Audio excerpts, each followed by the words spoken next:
Imagine a computer. That doesn't just process information like zeros and ones. It processes every possibility all at once. It's not science fiction. It's quantum computing, a technology that could reshape everything from medicine to encryption to artificial intelligence. But how does it actually work? A traditional computer is like a light switch. Each bit can be on 1 or off 0. Billions of these bits combine to solve problems, step by step. But a quantum computer uses qubits, quantum bits. A qubit can be 0 or 1 or both at the same time. It's called superposition. In superposition, a qubit holds multiple states at once. It's like flipping a coin. Heads, tails, or spinning in the air all at the same time. A quantum computer can process many outcomes in parallel, instead of one at a time. This makes it potentially much faster for certain tasks. Quantum computers also use entanglement, a phenomenon where qubits become linked. When you change one qubit, the others react instantly, no matter how far apart. This allows quantum computers to solve complex problems by sharing information in ways classical computers can't. Quantum computing isn't just faster.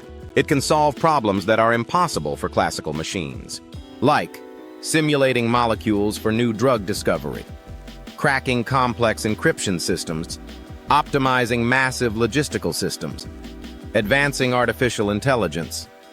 Quantum systems are extremely sensitive. Qubits can lose their quantum state through noise or heat. This is called decoherence. Keeping qubits stable, using cold temperatures and isolation, is one of the biggest engineering challenges. Tech giants like Google, IBM, and Microsoft are racing to build scalable quantum machines. Startups are testing new materials, from superconducting circuits to trapped ions.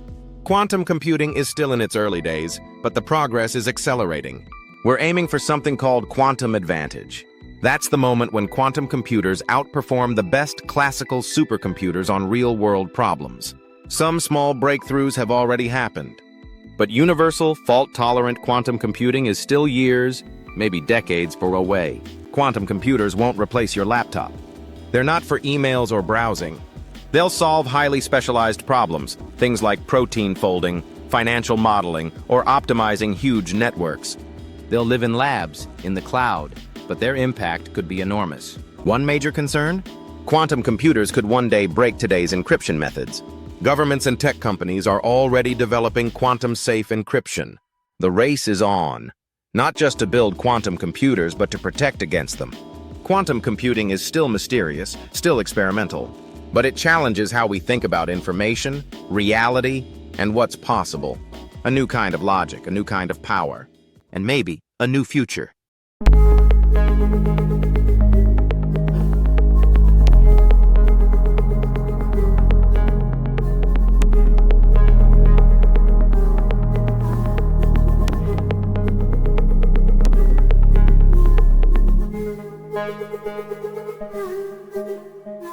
Thank you.